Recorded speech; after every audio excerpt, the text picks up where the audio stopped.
My daughter has taken my villa and handed it over to her husband's family, declaring that it now belongs to them. This place is off limits for you. I smiled and nodded, concealing my fury. But as they arrived to settle in, I had a surprise in store for them that would linger in their memories forever. They were taken aback by the sight before them.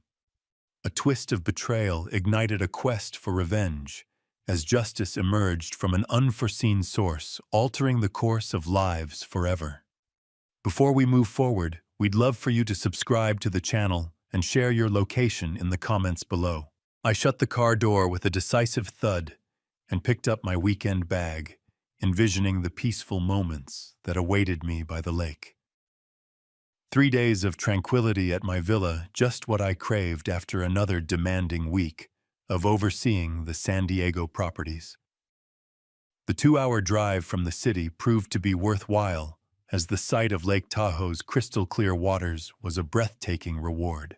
Yet an unsettling feeling lingered in the air. 2 silhouettes in crisp white bathrobes lingered on my secluded terrace. Warm coffee mugs cradled in their hands, steam curling into the air. My daughter rested against the window.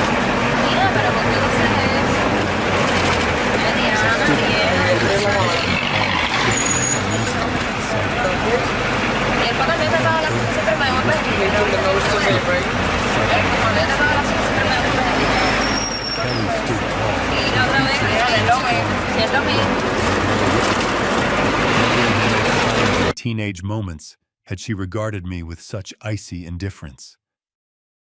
"Dad? You can't stay here," she exclaimed, her voice piercing and filled with urgency. "Palmer and I are organizing a heartfelt weekend getaway." I blinked, convinced I must have misunderstood. This was my sanctuary. The document bore my name, purchased with the hard-earned money I made constructing much of the commercial district in San Diego. Every tile, every fixture, every piece of furniture was carefully chosen by Elizabeth and me. "But Kelly, this is my villa." I began, my voice fading as the ridiculousness of needing to assert this evident truth struck me. She placed her mug down with a decisive clink, her indifference palpable. "We arrived before anyone else, and we have no intention of going anywhere." Palmer muttered something indistinct, but Kelly dismissed him with a wave. With a swift, irritated motion, she tightened her bathrobe as it gaped open just a bit. "Sweetheart." "I drove for 2 hours," I said cautiously, moving closer to the front door. "I simply wished to enjoy the weekend. Leave us alone." Kelly's voice escalated to a shout. "You're simply an obstacle in the path." The words struck me with an intensity that felt almost tangible. This was my sanctuary, my haven, the place where Elizabeth and I envisioned our future, where I found solace in her memory. I found myself frozen in place, my bag resting at my feet, as I gazed at my only child, who was casting a fierce look at me from the terrace of our home. Palmer avoided my gaze entirely, his face a deep shade of crimson peeking out from beneath the collar of his bathrobe. At 28, Kelly was treating me like an unwelcome intruder on my own land, commanding me to leave as if I didn't belong. The girl who once nestled into my lap for bedtime tales, who referred to me as Daddy until she reached 16, who wept in my embrace at her mother's funeral. Elizabeth's voice lingers in my thoughts, urging me to be patient with her. She's still navigating her grief. Allow her the time she needs.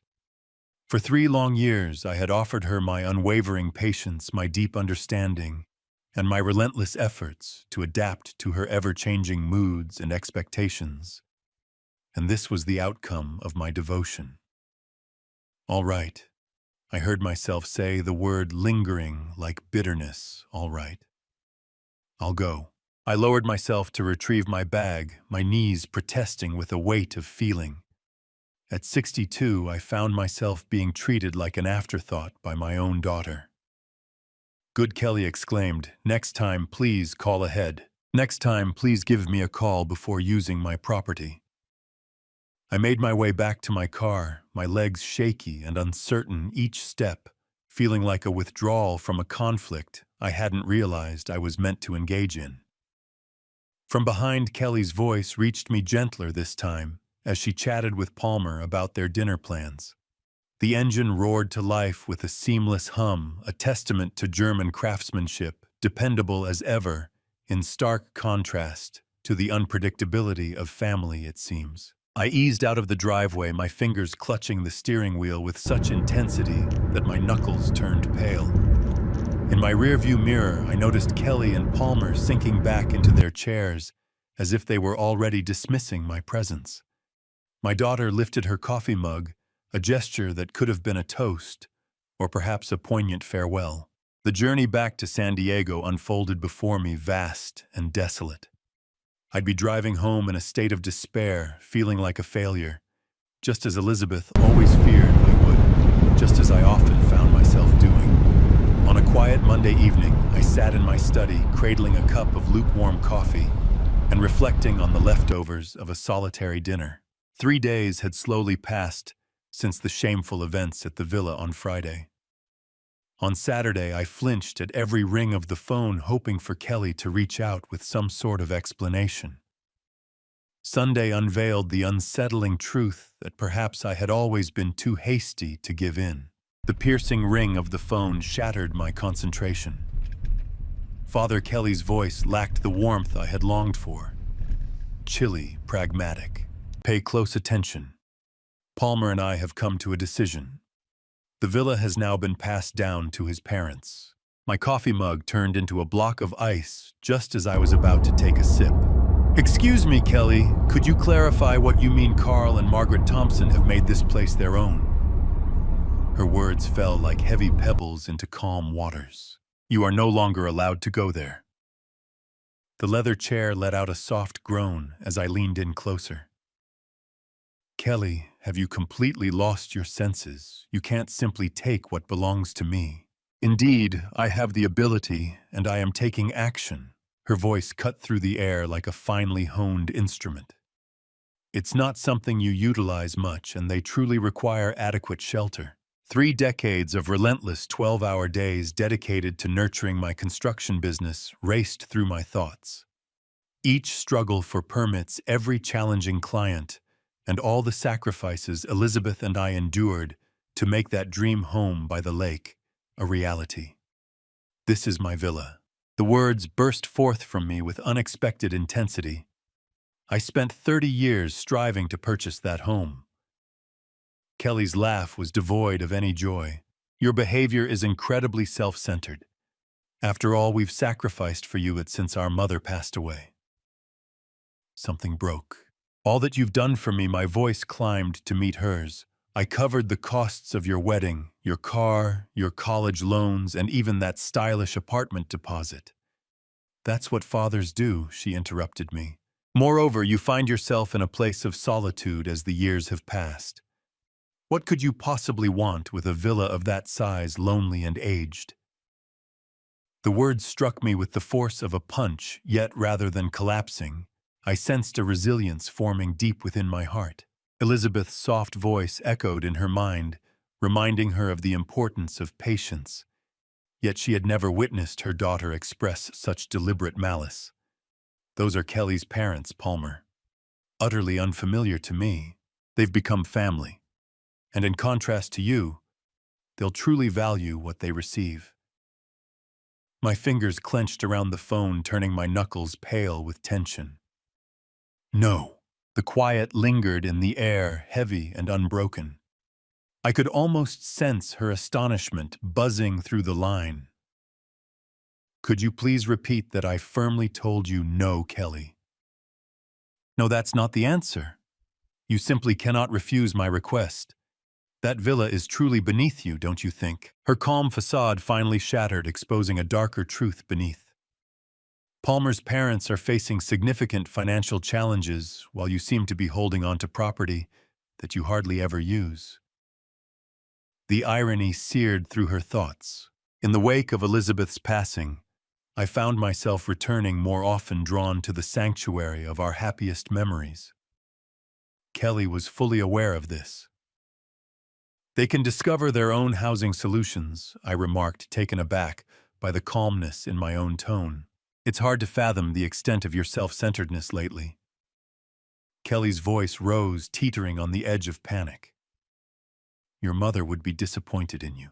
That went beyond all boundaries. Elizabeth would have never condoned this act of theft, this exploitation of a grieving husband's affection for his sole child.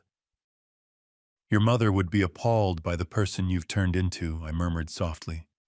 Kelly's intake of breath was audible. How dare you? I hung up. For the first time in 3 years, I had hung up on my daughter. The phone sat silent in my lap as my heart hammered against my ribs. Outside San Diego's evening traffic hummed its familiar rhythm. But inside my study, everything had changed.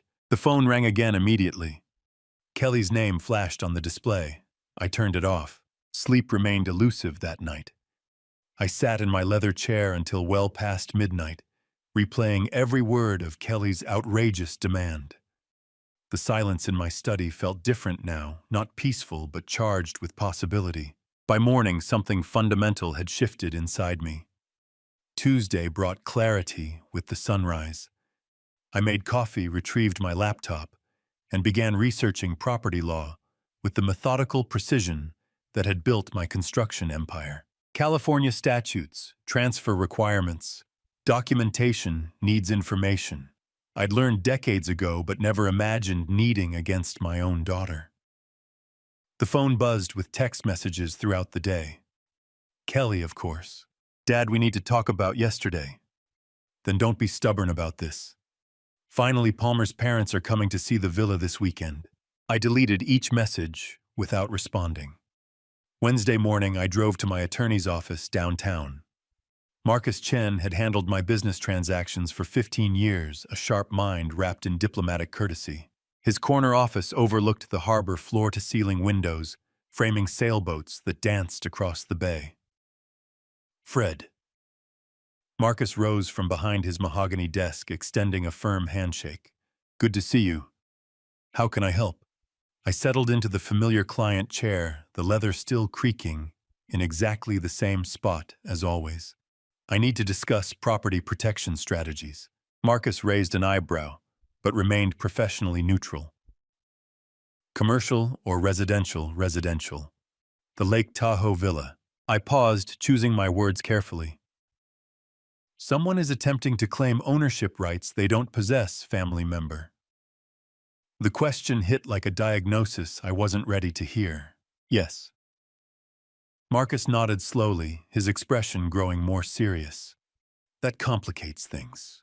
Family disputes over property can get messy quickly. What are my options? Several. Marcus pulled out a legal pad, his pen already moving.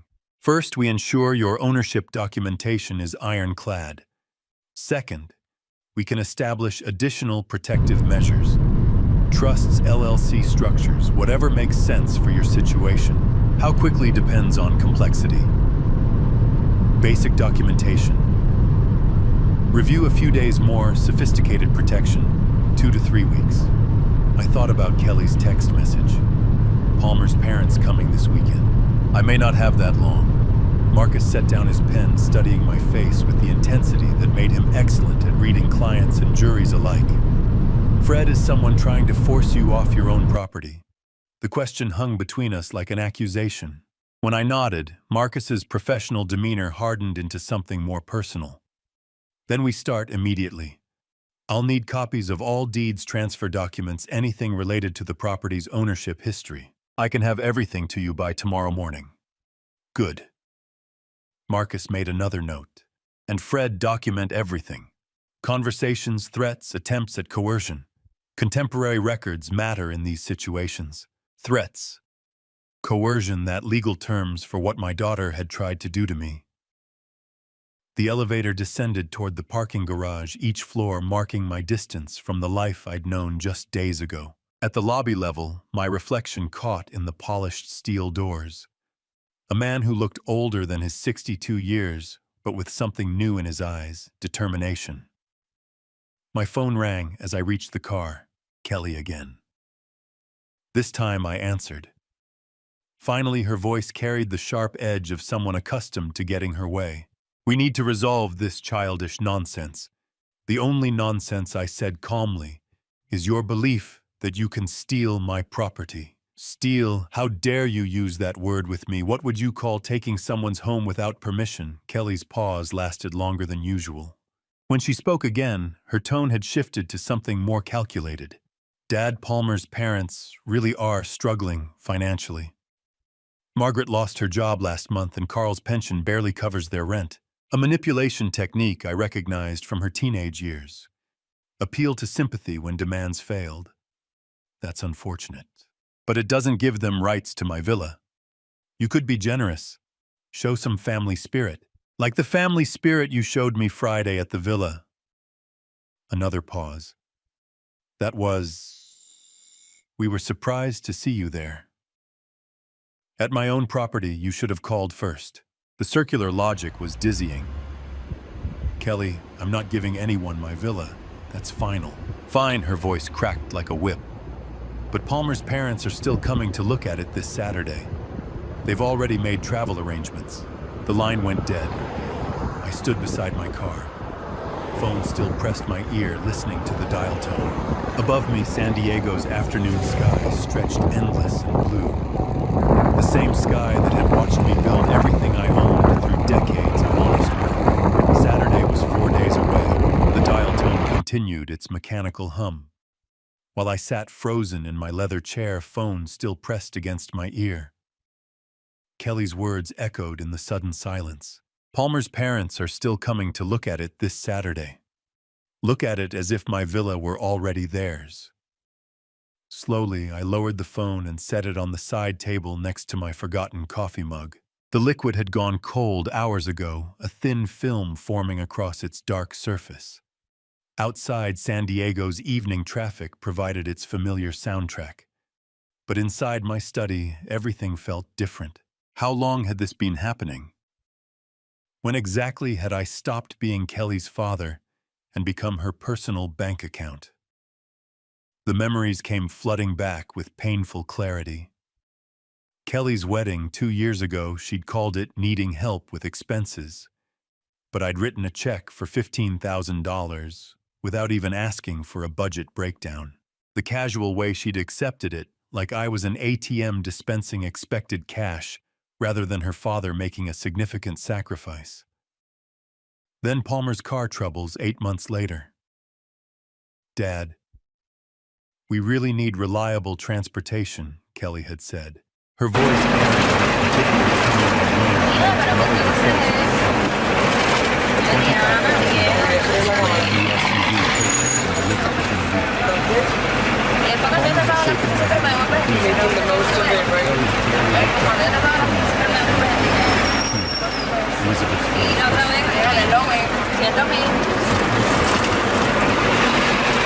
Still processing losing me.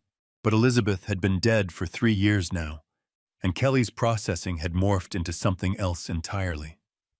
Something that looked suspiciously like calculated exploitation of a grieving father's desperate need to maintain connection with his only child. I stood up from my chair legs, stiff from sitting motionless for too long. My study walls displayed decades of business achievements. Awards, photographs with clients, framed contracts for major construction projects, evidence of a man who'd built an empire through careful negotiation and strategic thinking.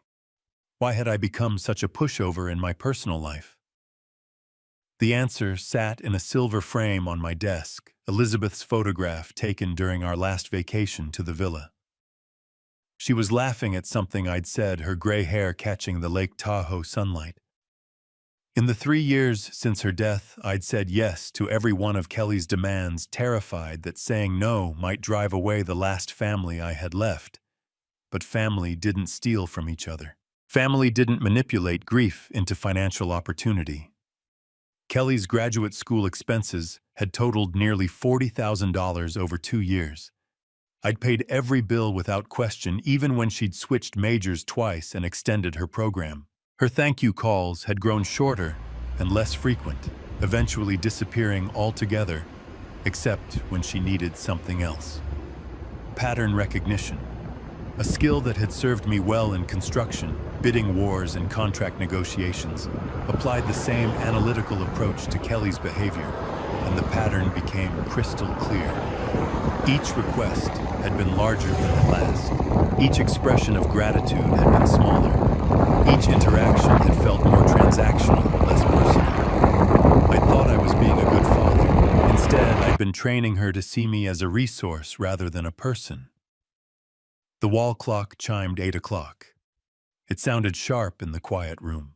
Palmer's parents would arrive at my villa in 4 days, expecting to claim ownership of a property I'd spent 30 years earning.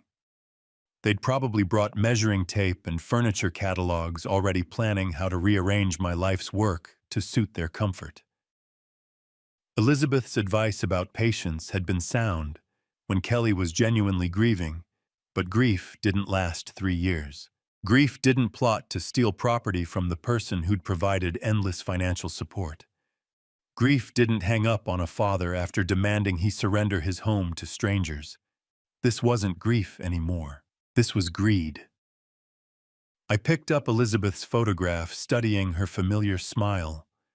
She'd loved Kelly deeply, but she'd also been the disciplinarian in our household. Elizabeth would never have tolerated this level of disrespect, this casual dismissal of my rights and feelings.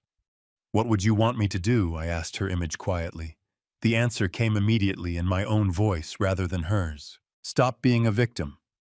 Sleep proved impossible. I'd gone through my usual bedtime routine: shower, teeth, the sports section from Sunday's paper. But when my head hit the pillow at 11, my mind refused to quiet. Instead of sheep, I found myself counting days. Monday, April 28th, Tuesday, the 29th, Wednesday, Thursday, Friday, Saturday, Sunday, May 4th. 6 days. By midnight, I'd abandoned any pretense of rest. Lying flat on my back, hands clasped behind my head, I stared at the ceiling and let my mind work the problem like I used to work construction contracts. Break down the components. Identify the critical path.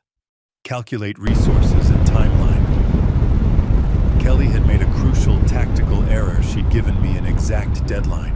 In 30 years of project management, I'd learned that the client who reveals their timeline first usually loses the negotiation. Sunday, May 4th meant she was working backward from some fixed constraint, probably Palmer's parents' moving schedule or lease expiration. The digital clock glowed 12:47 a.m. when the solution framework began forming. This wasn't about emotion anymore. This was about strategy. And strategy was something I understood. Every difficult client, every impossible deadline, every contractor who'd tried to squeeze me for extra money, they'd all taught me valuable lessons about human nature and leverage points. Rule 1: never negotiate from desperation.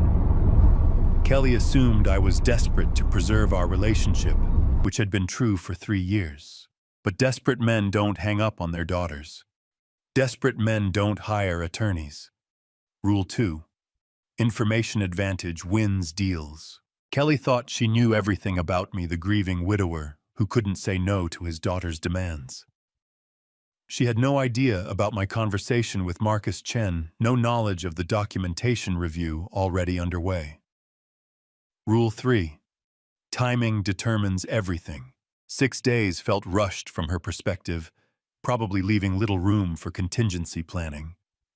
From my perspective, 6 days was plenty of time to prepare something elegant. I thought about Frank Morrison, the developer who'd tried to muscle me out of the Harbor District project back in '98. Morrison had used intimidation tactics, threatening legal action, spreading rumors about my company's reliability.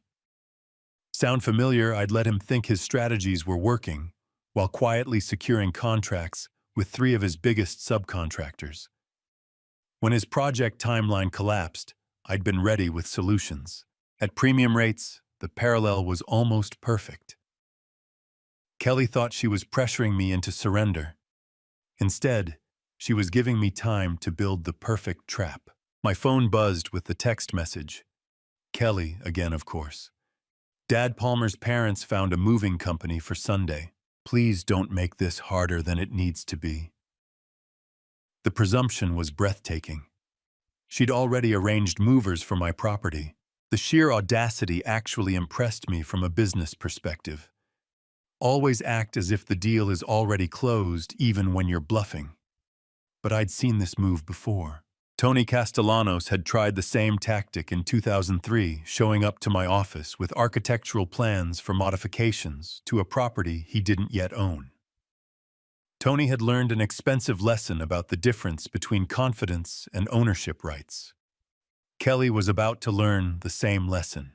I deleted her message and set the phone aside.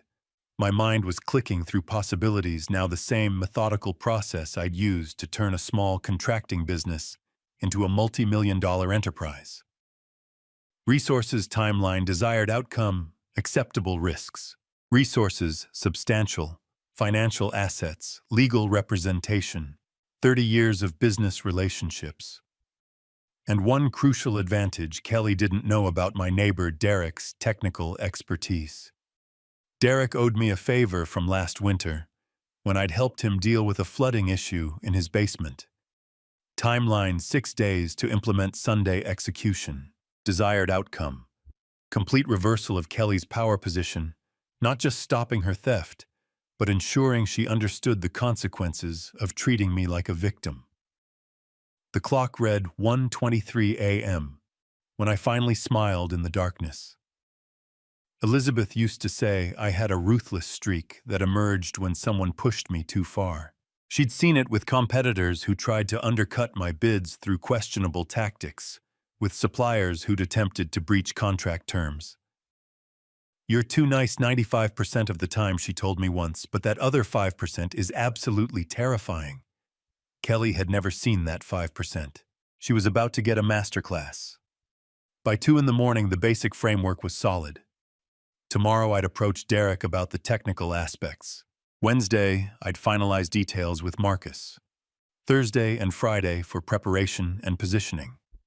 Saturday night, I'd drive up to Lake Tahoe one final time as the accommodating father Kelly expected me to be. Sunday morning would bring a very different Fred Martinez to the villa, one she'd never met before. Tuesday morning brought the clarity that only decisive action can provide. I woke at 7 feeling more energized than I had in months, showered, made coffee, and walked over to Derek's house at exactly 9 o'clock. My neighbor answered the door in his usual work-from-home uniform, faded jeans, and a Silicon Valley startup t-shirt. Behind wire-rimmed glasses, his eyes held the slightly unfocused look of someone who'd been staring at code for hours. "Fred, everything okay?" Derek stepped aside, gesturing me into his home office where 3 monitors displayed lines of programming text. "Actually, I need your help with a creative technical project."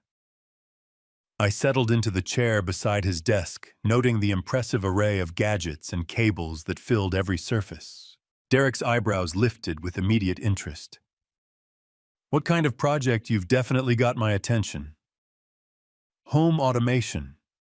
Something involving motion sensors, voice assistants, maybe some lighting effects." I paused, watching his reaction. A surprise for some unexpected guests. "Oh, this sounds fascinating." Derek swiveled his chair to face me fully. "Like a haunted house setup, smart home integration with theatrical elements." "Close enough, exactly. The kind of thing that would really make an impression." Derek's grin was infectious. "Fred, this sounds like something from a horror movie." "When do we start?" 2 hours later, we were loading Derek's SUV with enough technology to outfit a small research facility. Motion detectors, programmable LED light strips, wireless speakers, hidden cameras, water flow controllers, and a tablet loaded with home automation software. The drive to Lake Tahoe flew by as Derek explained the possibilities. "We can program cascading responses. Motion triggers lights. Lights trigger voice responses. Voice responses trigger water systems. The whole house becomes an interactive experience. How sophisticated can we make it? Sky's the limit." I'm thinking motion sensors in every room. Voice assistant programmed with custom messages. Lighting that responds to movement patterns. Derek was practically bouncing in his seat. We could even add facial recognition if you want to target specific guests. Interesting. Let's start with the basics and see how much time we have. We reached the villa just after noon. Derek whistled appreciatively as we pulled into the driveway. Beautiful place, Fred. Your mysterious guests are going to get quite a welcome. The installation process revealed Derek's true expertise. Within minutes, he'd mapped out sensor placement throughout the villa, identified optimal camera angles, and begun programming the tablet that would control everything. Motion detector here in the entryway, he explained, mounting a device no larger than a smoke alarm. The moment someone walks in, it triggers the living room lights to start this strobing pattern, while the voice assistant announces you are not the owners of this house. Leave immediately. And if they don't leave, Derek's eyes gleamed. Phase 2. Motion in the living room triggers every faucet and shower in the house to turn on full blast. Plus, the voice messages get more emphatic. We worked steadily through the afternoon. Derek ran cables behind baseboards, programmed response sequences, and tested each component with the precision of someone who genuinely loved technical challenges. I assisted where I could, amazed by the sophistication of what we were creating. The beauty of this system, Derek said, adjusting a hidden camera behind a bookshelf, is that it's completely legal. Motion-activated lighting voice assistants, automated water systems, all standard smart home features just creatively programmed. By 3 o'clock, every room contained at least 2 motion sensors connected to lighting effects that would strobe and flash in patterns Derek described as deeply unsettling. The voice assistant had been programmed with increasingly aggressive messages triggered by continued motion detection. Water systems throughout the house would activate randomly after the initial motion trigger. Let's test it, Derek suggested, tablet in walk into the living room. I stepped through the entryway. Immediately lights began flashing in a disorienting pattern, while the voice assistant proclaimed, "This property belongs to Fred Martinez. You are trespassing. Leave now." Derek appeared beside me, grinning broadly. "Keep moving around." After 30 seconds of continued motion, every light in the house began strobing. While the voice changed to warning security system activated, authorities have been notified. Vacate immediately. The sound of rushing water echoed from the kitchen and bathrooms as faucets turned on automatically. "Brilliant," I said, genuinely impressed. "Absolutely brilliant." Derek shut down the test sequence, looking enormously pleased with himself. The system has battery backup, so they can't just flip the main breaker, and everything's controlled remotely through your phone. You can monitor the cameras, adjust settings, even activate manual overrides. As we packed up our tools, Derek's curiosity finally got the better of him. "So when exactly are these mysterious guests arriving Sunday morning?" "And they're really not expecting this." I thought about Kelly's text message arranging movers for my property. "Let's just say they're planning to make themselves very comfortable in my home." Derek's laughter echoed across the empty villa. "Well, they're definitely going to get a warm welcome." Wednesday morning brought Derek to my door at 8:30, arms full of equipment I hadn't seen the day before. His eyes sparkled with the fervor of someone who'd spent the night dreaming up improvements to an already impressive system. I had some ideas, he announced, hefting a compact projector and speaker array. What if they try to shut off the main power? Good question. One I'd been mulling over during my own restless night. "What do you suggest? Industrial batteries hidden in the basement, enough juice to run everything for a week." Derek's grin was infectious. Plus, I brought projectors for wall effects, dancing, shadows, moving figures. This is going to be legendary. The drive to Lake Tahoe passed quickly as Derek outlined motion-triggered projections of mysterious guests. As we pulled into the villa's driveway,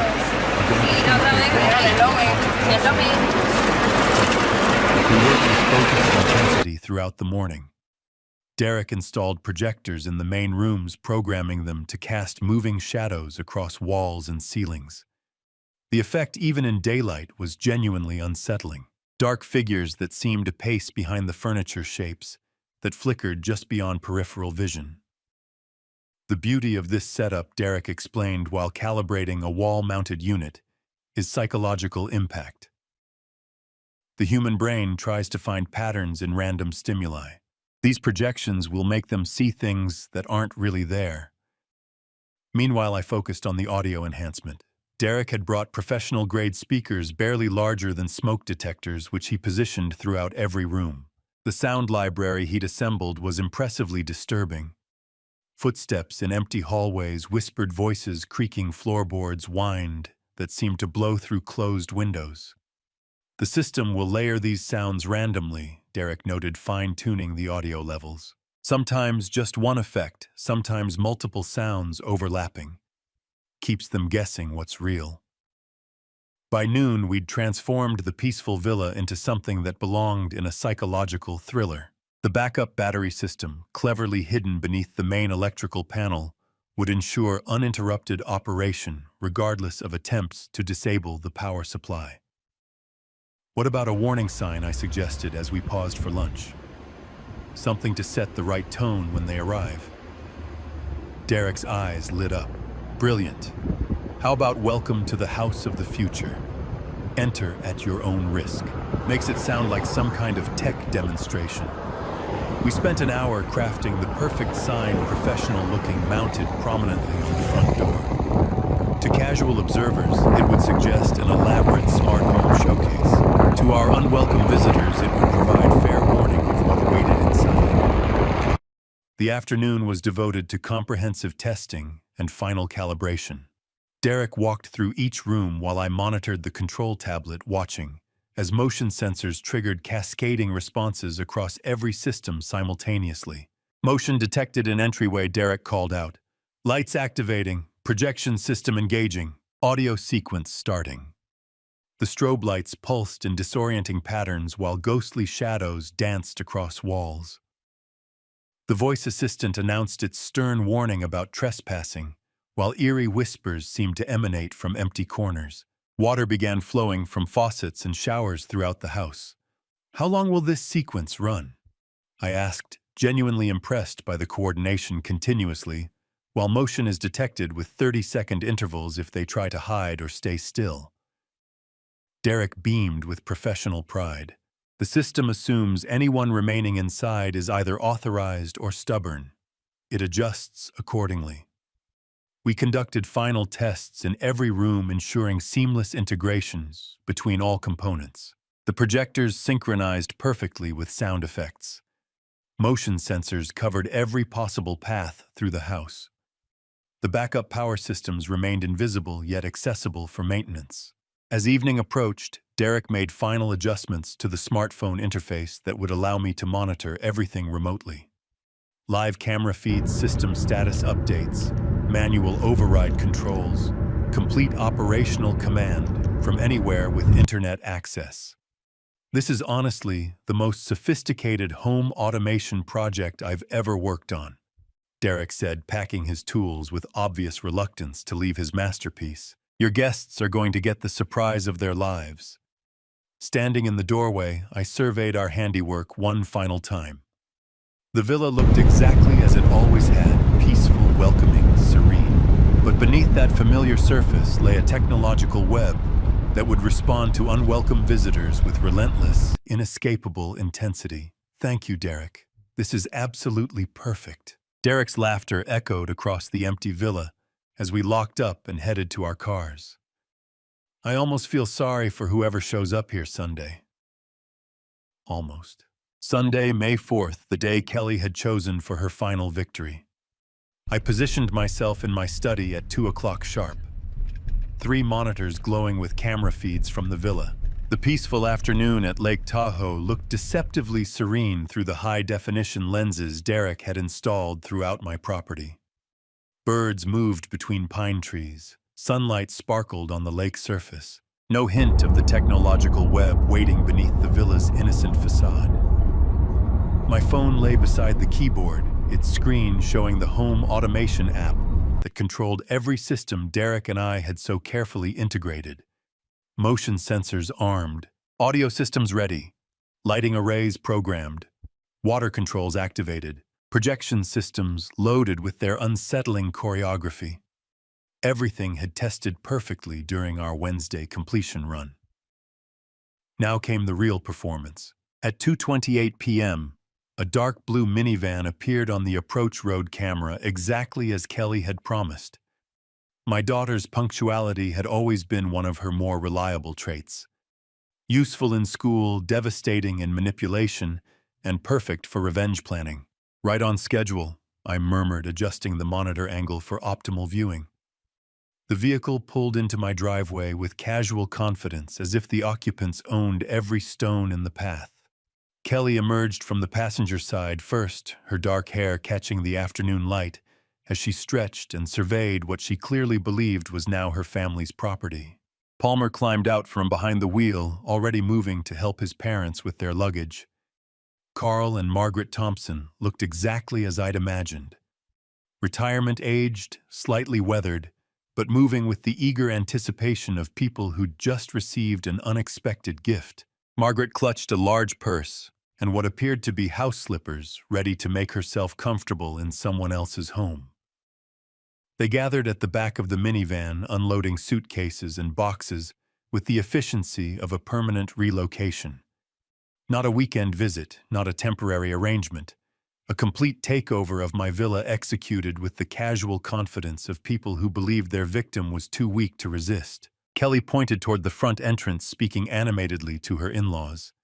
Even through the camera, her body language radiated triumph and authority.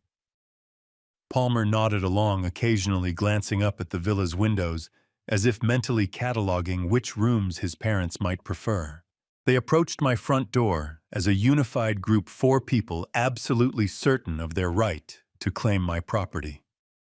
Margaret walked slightly ahead of the others, her posture suggesting someone prepared to take charge of household arrangements immediately. Then they reached the warning sign. Derek's professionally mounted placard stood prominently beside the entrance. "Welcome to the house of the future. Enter at your own risk." The lettering was clear, the message unmistakable, the warning legally sufficient. Margaret stopped first, her face darkening as she read the sign. Her voice carried clearly through the audio pickup Derek had positioned near the entrance. "What is this nonsense? Who put this ridiculous thing up?" Carl joined her, squinting at the sign with obvious irritation. "Probably some prankster kid." "Just ignore it, Maggie." Kelly's laughter was sharp and dismissive. "Oh, that's just Dad being weird. He probably thought it was funny or something." "Don't worry about it at all." Palmer shrugged, already reaching for the door handle. "The old man's always been a little eccentric, right? Let's just get inside." But Margaret wasn't finished. Her face flushed with indignation as she grabbed the sign's mounting bracket and yanked it free from the wall with surprising strength.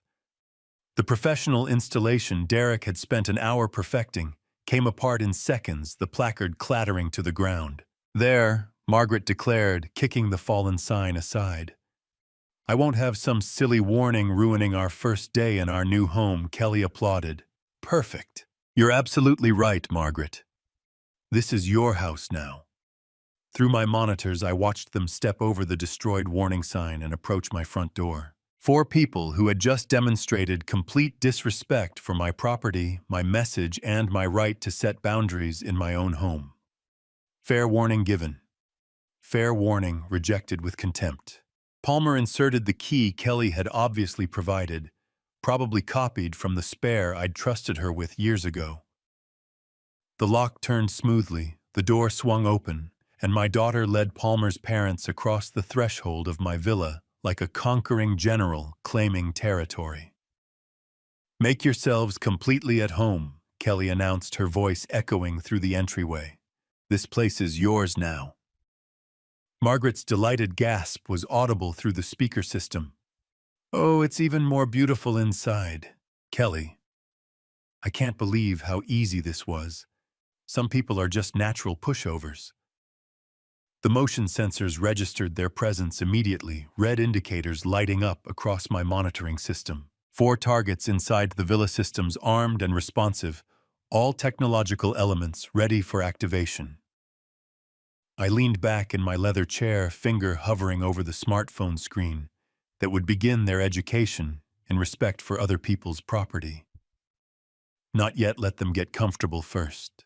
10 o'clock arrived with the precision of a Swiss timepiece. Through the bedroom camera feed, I watched Kelly and Palmer settle into sleep in what they believed was their master bedroom.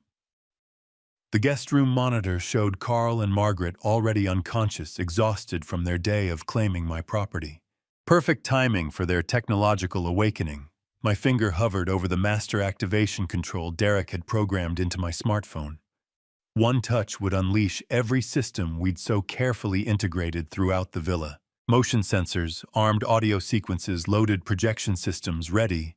Water controls prepared time for my daughter to understand the difference between a victim and a strategist.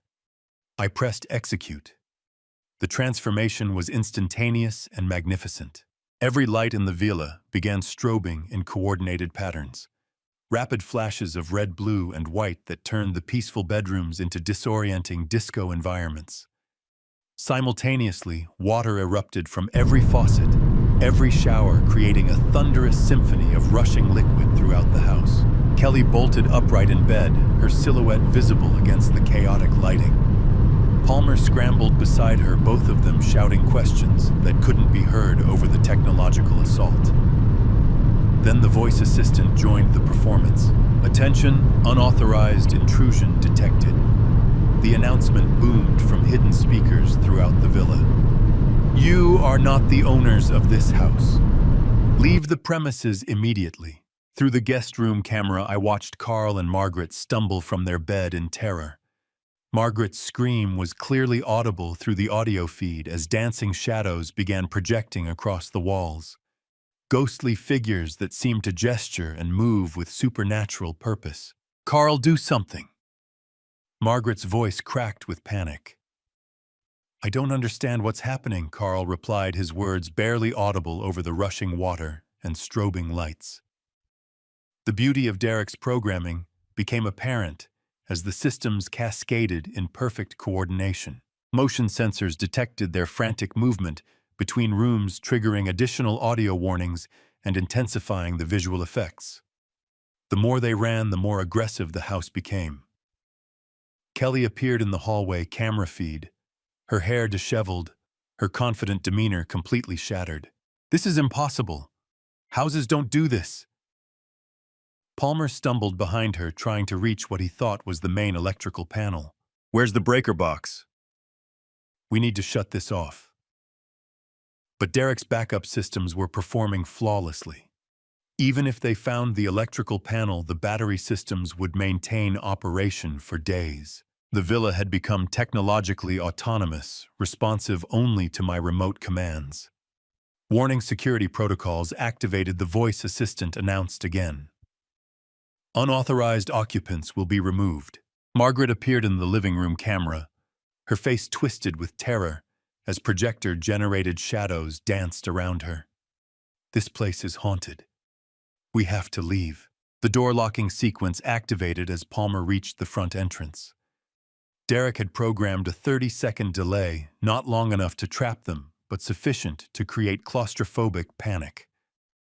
Palmer yanked at the handle frantically. The doors won't open.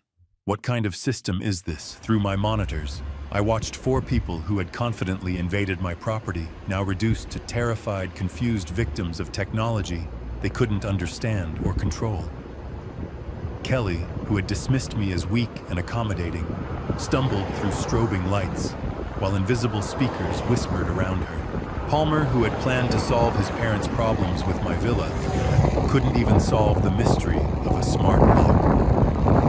The projection systems reached their programmed peak, filling every wall with moving figures that seemed to watch and follow their panicked movements. Combined with the surround sound effects, footsteps, creaking wind that seemed to blow through closed windows, the villa had become a technological haunted house. Carl collapsed into a chair, his face pale in the flashing lights. "We need to get out of here right now." "I'm trying," Palmer shouted back, still struggling with the door controls. Exactly 6 hours after activation began, the automated sequence reached its crescendo. Every system operated simultaneously.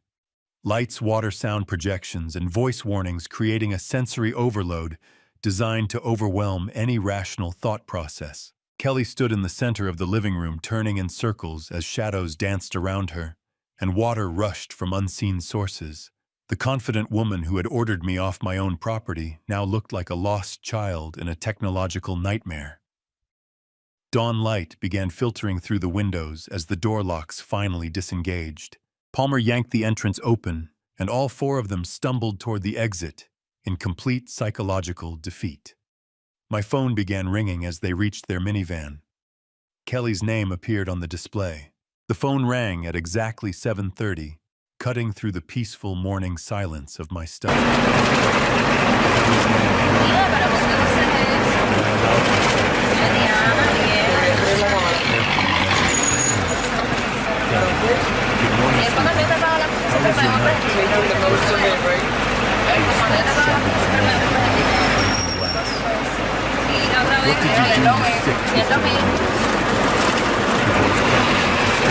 Exhaustion. Margaret and Carl are traumatized. They're barely coherent. I adjusted my tone to express gentle confusion. "Kelly, what are you talking about? What happened up there? Don't you dare play innocent with me."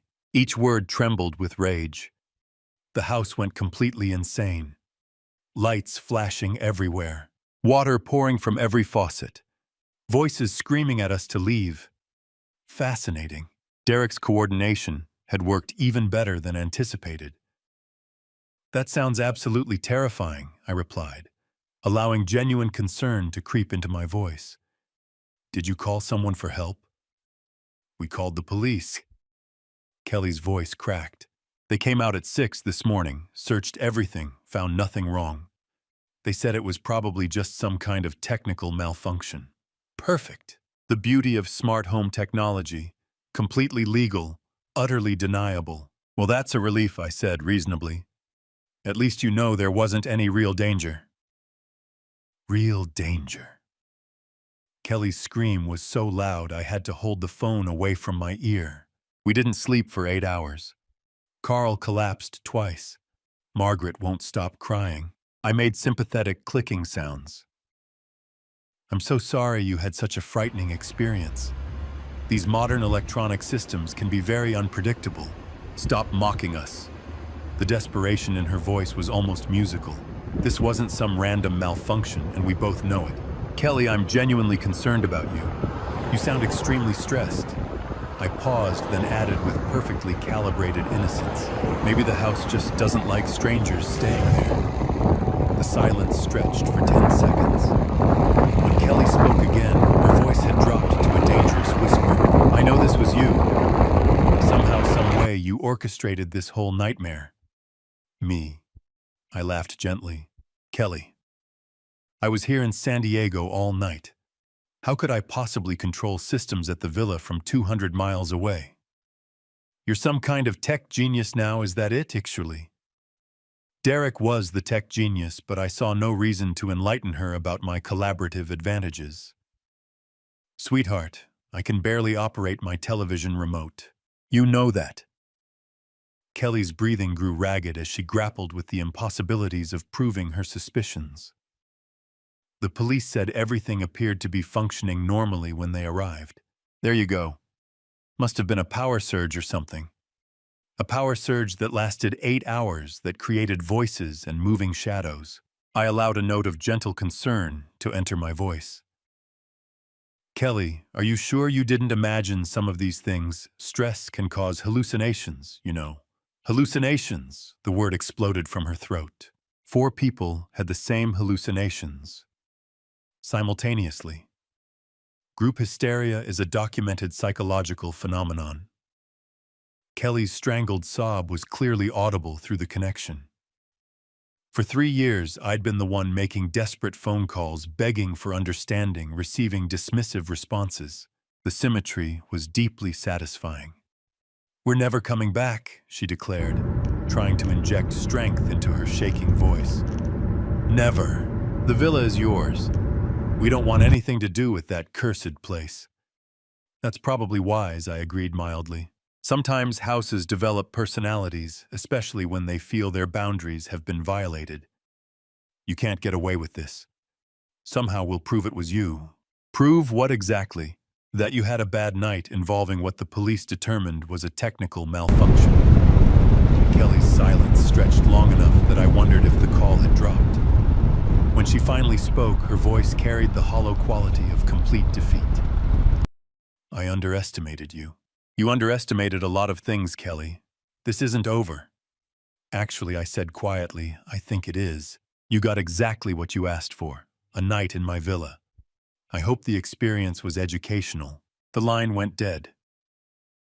I sat back in my leather chair, setting the phone gently on my desk, beside the still glowing monitors that showed the empty villa. 8 years of construction experience had taught me that the most elegant solutions were often the simplest ones. Kelly had wanted to take my property through psychological manipulation and emotional terrorism. I'd simply return the favor using superior technology and strategic patience. The phone began ringing again almost immediately, Kelly's name on the display. I turned it off. Tuesday morning brought confirmation of my strategic predictions. Through the villa's camera system, I watched Palmer's rental truck pull into the driveway at 10 o'clock sharp, loaded with locksmith equipment and a confident expression that wouldn't last long. From my study in San Diego, I observed him approach the front door with professional tools, clearly believing that changing a few locks would solve their villa problem. The locksmith Palmer had hired looked skeptical even before examining Derek's integrated security system. Within 30 minutes, both men stood scratching their heads in obvious confusion. "These aren't regular locks, sir," the locksmith's voice carried clearly through the audio pickup. "They're integrated smart home systems, biometric scanners, wireless connectivity, backup power supplies." Palmer's face darkened as he studied the sophisticated hardware. "Can't you just replace them anyway?" "Not without reprogramming the entire security network." The locksmith packed his tools with the efficiency of someone eager to leave. "That's way beyond my scope.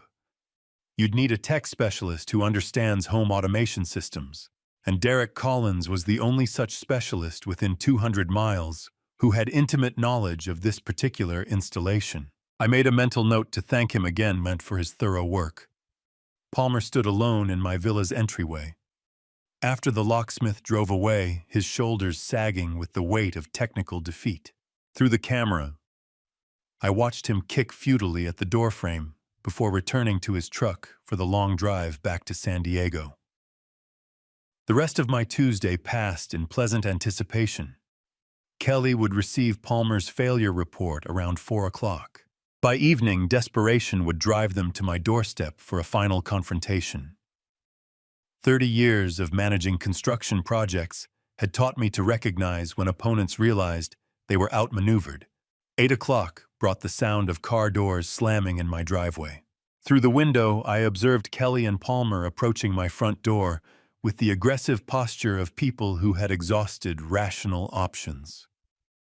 Kelly's first knock rattled the doorframe. "Open up. We need to talk." I opened the door calmly, noting Kelly's flushed face and Palmer's clenched fists. "Good evening. How was your day? Cut the innocent act." Kelly pushed past me into my entryway. "Palmer couldn't change the locks because you've turned the villa into some kind of high-tech fortress. Smart home security is becoming quite popular," I observed mildly. "Very effective against unauthorized access." Palmer stepped closer, trying to use his height for intimidation. "Either you stop this ridiculous game and give us the villa, or forget you have a daughter." "Is that supposed to be a threat or a promise?" Kelly's eyes blazed with fury. "We'll find a way to prove your guilt in court. We'll sue you for harassment, for emotional distress, for everything. Based on what evidence? A police report that found no illegal activity. You know what you did. Kelly's voice cracked with frustration.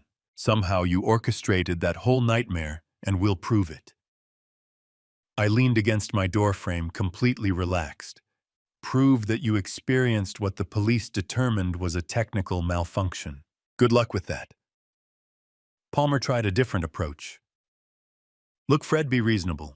You're old and alone. What do you really need with such a big villa? The exact words Kelly had used during our phone confrontation. They really had no original material. Interesting perspective from people who tried to steal my property without permission. Kelly's control finally snapped completely. Fine. You want to play hardball? You'll never see any grandchildren. When I have kids, they'll never know their grandfather existed. You'll die alone and forgotten, just like Mom. The cruelty of invoking Elizabeth's memory should have wounded me. 3 years ago, it would have sent me into tearful apologies and desperate bargaining. Now it simply confirmed what I'd already concluded about my daughter's character, the same way you forgot to ask permission before giving away my villa. This isn't over. Kelly's voice rose to a shriek. We'll destroy you. We'll ruin your reputation, turn everyone against you. By the time we're finished, you'll wish you'd just given us the villa. Palmer nodded aggressively. She's right. We have friends' connections. We'll make your life miserable. I studied their faces with clinical detachment. Kelly, the daughter I'd raised and sacrificed, for now promising to destroy me, for refusing to surrender my life's work. Palmer, the son-in-law, I'd welcomed into the family, threatening social warfare, because his parents couldn't steal my home. Are you quite finished? Kelly stepped closer, her face twisted with malice. We're just getting started. You have no idea what we're capable of. Actually, I had a very clear idea. Their capabilities extended to psychological manipulation, theft attempts, and vicious personal attacks, but they'd already deployed every weapon in their arsenal, and I remained standing. More importantly, they just provided all the justification I needed for the final solution I'd been contemplating since yesterday's phone call. Well, I said quietly, I suppose we'll see who's more capable. Something in my tone made Palmer step backward. Kelly hesitated, perhaps recognizing that her threats had achieved something she hadn't intended. We're leaving, she announced, trying to regain control of the situation. But this conversation isn't over. Actually, I replied, watching them retreat toward their car. I think it is.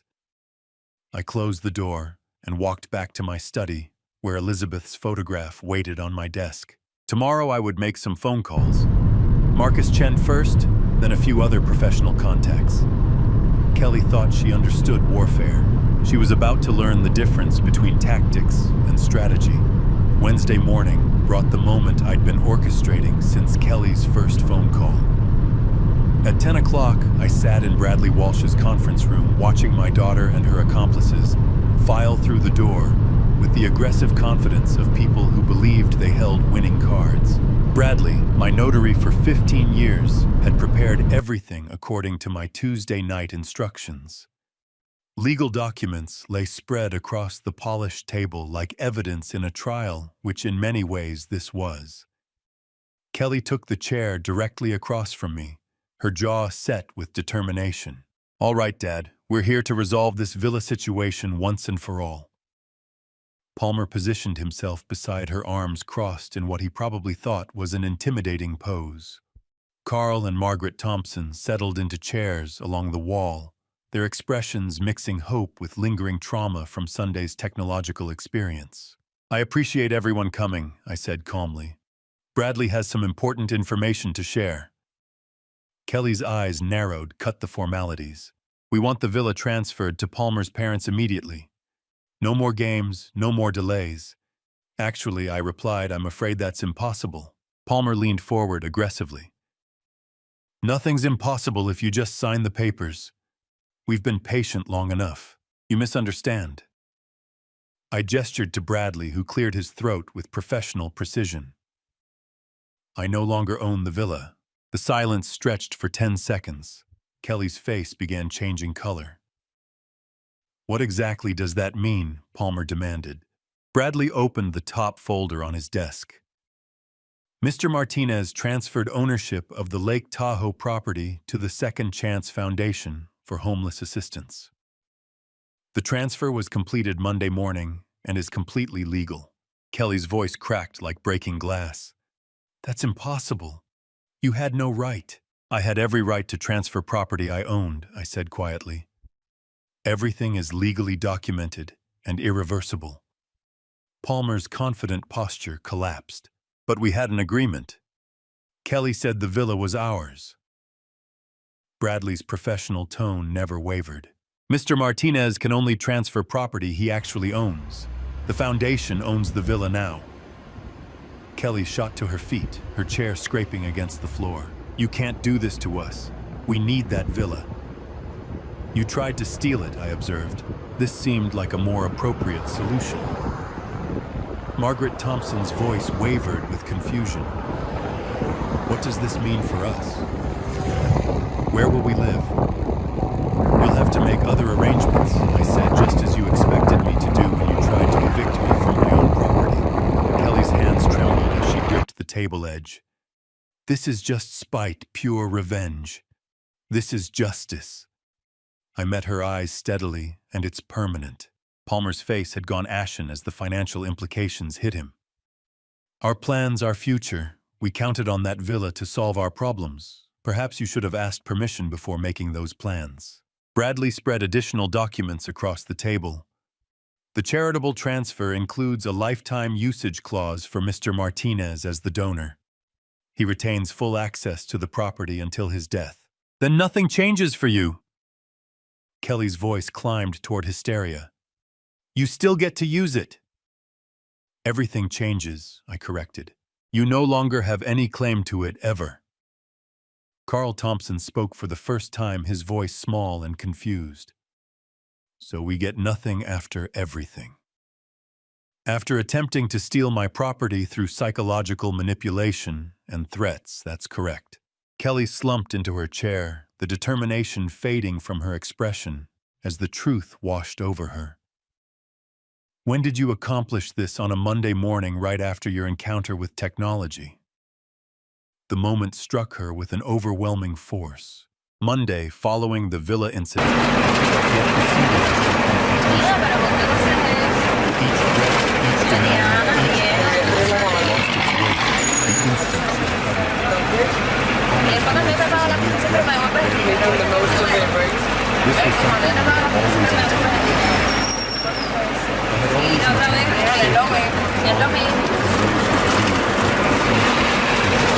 And coercion. Kelly gazed at the legal documents, her eyes filled with a mix of apprehension and disbelief, as if they might vanish at any moment under the weight of her scrutiny. The charitable endeavor, isn't that just a clever ruse? Is there a method to keep things in check? Before I had the chance to respond, Bradley spoke up. The Second Chance Foundation is a genuine charitable organization. The transfer is authentic and cannot be undone. So you come out on top, Palmer said with a touch of bitterness. Is that what you were hoping to hear? I wished for silence from all of you. Since you chose to engage in this conflict, I must say I emerge victorious. Kelly's calm facade finally shattered entirely. You've shattered the dreams we once held dear. Palmer's parents find themselves without a place to turn. They are free to roam wherever they please, just not to my villa. Margaret Thompson felt tears welling up her emotions, spilling over in soft, silent sobs. Carl placed a gentle hand on her shoulder, his movements reflecting the confusion of someone who couldn't quite grasp how they had ended up here. Kelly stood on shaky legs, her once assertive demeanor now overshadowed by a profound sense of loss. Let's be honest. We've covered everything that needs to be said. As they made their way to the door, I couldn't help but share one last thought. Is that you, Kelly? She glanced over her shoulder, her expression a blend of weariness and fury. Next time you attempt to influence someone, Keep in mind that practical experience outweighs emotional manipulation. Without fail, the door shut gently, the sound a quiet whisper in the stillness. Bradley and I lingered in a peaceful quiet, enveloped by the legal papers that had just concluded a battle I had never wished to engage in. Expertly orchestrated Fred Bradley remarked at last, "3 decades of navigating construction contracts have instilled in me the importance of having a well-thought-out exit strategy." I collected my copies of the documents and made my way to the door. It's the perfect moment to head up to Lake Tahoe and savor the tranquility of my villa. Thursday morning unveiled a sunrise after 3 long years, a moment I could embrace without the weight of fear, anger, or the need for defensive strategies. I journeyed to Lake Tahoe, traversing California's vibrant spring scenery, awakening a feeling I had nearly lost touch with: quiet satisfaction. The villa embraced me with the stillness of a home that had at last returned to its true owner. I stepped inside my key, turning in the lock without a second thought. I moved through the space unbothered by the echoes of past conflicts, and despite the remnants of turmoil, there was a sense of renewal that enveloped me. My initial endeavor was to bring things back to their former glory. Derek's cameras were dismantled effortlessly, their advanced mounting systems surrendering to simple tools and a resolute intent. Every element of our intricate scheme, motion sensors, voice assistants, projection systems, was meticulously packed into boxes, ready to be returned to my accommodating neighbor. In just a couple of hours, the villa was restored to its original essence. No flashing indicators, no concealed recording devices, no digital safeguards watching for unseen intrusions. A simple house by the lake belonging to a charitable foundation where a man found solace, free from the need to shield himself from his own family. I brewed coffee with the same machine that had observed the turmoil of Sunday, then took my mug to the terrace where Elizabeth and I had enjoyed countless serene mornings together. The lake lay before me, its surface shimmering under the late morning sun, creating patterns that felt alive with potential rather than danger. For the first time since my wife's passing, I found myself sitting in utter stillness. The change seemed to possess an enchanting quality in its entirety.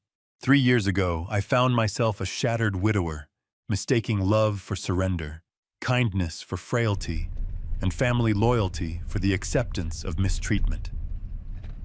The man who had risen from humble beginnings to create a vast construction empire had in some way lost sight of how to safeguard his own limits. Elizabeth's voice floated through the haze of memory, now sharper and unclouded by sorrow and deceit. "Exercise some patience with Kelly," she had advised. "She's navigating through her grief." Yet Elizabeth had never intended for her patience to transform into a lasting state of victimhood. She had never implied that love meant tolerating deceit, control, and emotional torment. The woman who had wed a resolute entrepreneur would never have wished for him to become submissive, not even for the sake of their child. "True kindness must be rooted in self-respect," I murmured to the quiet terrace around me. "It's merely fragility masquerading as nobility." The towering mountain peaks encircling the lake appeared to silently concur. The essence of nature revealed its own limits. The water remained within its boundaries. The mountains held steadfast to their roots. The seasons flowed in their own unique patterns, untouched by the wishes of humanity. Kelly had dedicated 3 years to exploring my limits, revealing that they could be shifted, erased, or completely overlooked. Every successful maneuver had shown her that love equated to surrender, that familial bonds ensured unrestricted access to all I possessed or achieved. I had shown her that lesson by the way I lived my life. Each check I had penned, every request I had acquiesced to, and every instance I opted for fleeting tranquility instead of enduring dignity, the digital retribution felt gratifying, yet ultimately unwarranted. The true triumph was more straightforward and lasting. Mastering the art of refusal. Discovering that safeguarding my well-being wasn't an act of selfishness, but rather a necessary step towards healing. discovering that certain connections may falter when faced with the reality of true boundaries. For a full 24 hours, my phone sat in silence. No urgent calls from Kelly. There are no dangers posed by Palmer. No frantic efforts to uncover any gaps in the charitable transfer. They had finally grasped the truth of what I had uncovered in Bradley's office. The battle had come to an end, and they found themselves utterly defeated. Yet what truly mattered more than their defeat was my journey to healing. The heartbroken man, who had confused manipulation with affection, was no longer present. In his stead was a man who recognized his own value, who grasped that true compassion demanded resilience, not fragility. Elizabeth would have felt a sense of pride not necessarily in the act of revenge, but in the reclaiming of her own dignity, of the man who had come to understand that safeguarding himself was a profound expression of love. Affection for her remembrance, a deep respect for his own worth. A hope lingers that somewhere ahead connections founded on genuine respect could still be waiting for him. The afternoon sun caressed my face as I savored the last sip of my coffee, pondering the intricate equations that define family bonds. Kelly had figured that by combining emotional manipulation with financial pressure, she could secure a lasting hold on my resources. She had never thought that the combination of trauma time and careful planning could lead to a father who ultimately discovered how to safeguard himself. The serene waters of Lake Tahoe mirrored a realization I was at last prepared to embrace. Some conflicts conclude not with harmony, but with the realization that true tranquility often necessitates separation. Some love reveals itself in the form of boundaries instead of complete surrender. After 3 long years, I finally felt a sense of returning to who I truly am.